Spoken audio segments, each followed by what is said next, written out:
Magandang araw sa inyong lahat. Bago natin simulan ang ating talakayan, hinihiling ko na pamunuan tayo ni Binibining Ruchia sa panalangin. Bago kayo umupo, tingnan mo ng paligid at pulutin ng mga kalat at ayusin ang inyong mga upuan. Magsiyo po ang lahat. So, ngayong araw ay tatalakayin natin ang tungkol sa antas ng wika.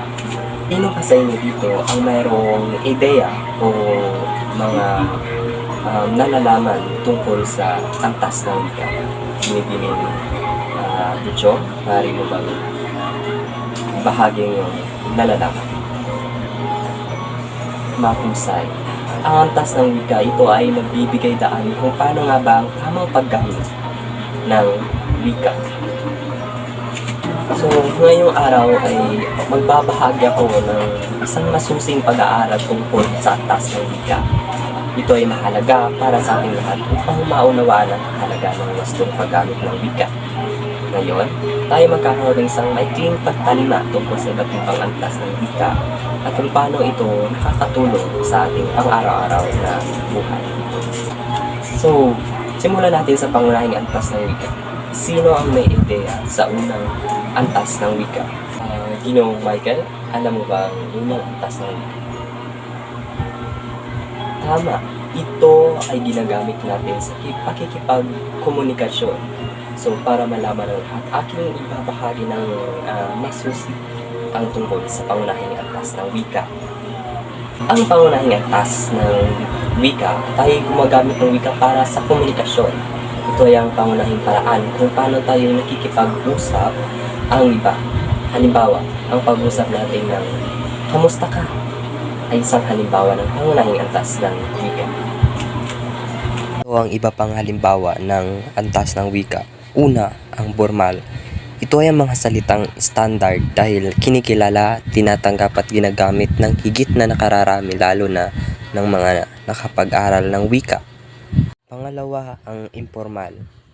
Ito naman ang salitang karaniwan, palasak at pang-araw-araw na madalas nating gamitin sa pakikipag-usap at pakikipagtalastasan sa mga kakilala at kaibigan natin. Lalawiganin. Ito ang mga bokabularyong pandayalekto. Gamitin ang mga ito sa mga partikular na puok o lalawigan lamang. Maliban kung ang mga taal na gumagamit nito ay magkikita-kita ang lugar dahil natural na nila itong naibulalas. Meron ba dito sa inyo ang mayroong ibang halimbawa tungkol sa pangunahing antas ng wika? Ginoong Danton? Tama, lahat ng iyong mga sagot ay pasok sa pangunahing antas ng wika. Ngayon, dumako naman tayo sa ikalawang antas ng wika. Kung ba ang gustong magbasa sa pampanitikan na antas? Yes, Binibining Ruchia. Pampanitikan, ito ay tulad ng paggamit sa tula, kwento o dula. Ito ay may layunin na nagbibigay kulay at halaga sa wika. Halimbawa, ang pagsulat ng tula ay isang paraan ng pagpamantayang antas ng wika. Ngayon, magpatuloy natin sa pamantayan na antas. Ang antas na ito ay karaniwang ginagamit ng mga formal na sitwasyon tulad ng mga akademikong pagsusuri, formal na pahayag at mga teknikal na dokumento. Dito natin natutunan ang tamang paggamit ng bokabularyo at struktura ng wika. Meron ba kayong mga katanungan? Ginoong Molina? Ang tatlong halimbawa o antas ng wika na aking mga nabanggit ay napakahalaga sa ating pang-araw-araw ng buhay dahil sapagkat ito'y umiikot lamang sa ating pakikipagkomunikasyon, sa ating mga ginagawa. Tulad ng kapag ko'y nag-aaral, nagagamit mo yung pamantayan ng wika at yung pakikipagkomunikasyon o yung unang antas ng wika. Yun yung pinakagamit natin ngayon sa lagi tayong nakikipag-usap sa iba't ibang sa ibang tao.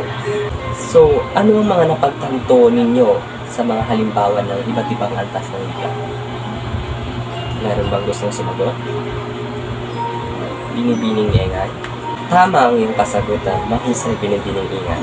Ngayon ay sa karagdagang impormasyon sa sagot ni Binibining Ingay, ang wastong paggamit ng wika ay nagbibigay daan sa mga mabisang komunikasyon na unawaan natin ang konekto kung saan tayo gumagamit ng wika at gumagamit ng angkop ng antas ng wika para sa sitwasyon. Kung wala na kayong katanungan, ay dumako tayo sa ating gawain. Para sa ating gawain, kayo ay magkakaroon ng munting aktibidad. Isulat ang simpleng pangungusap at ilagay ito sa tamang antas ng wika. Pangunahing antas, pagpanindigan na antas, o pamantayan na antas. Kaya binibigyan ko lamang ng 20 minuto para gawin ang nakaatas sa inyo. Para sa konklusyon o kabuuan, ang antas ng wika ay isang mahalagang aspeto ng komunikasyon na nagbibigay daan sa ating na magkaunawaan at magkapahayag ng idea ng gusto. Sana'y nakuha ninyo ang mga aral na ito at magamit ninyo ito sa inyong pang-araw-araw na buhay. Maraming salamat at kita-kita tayo sa susunod na ating talakayan.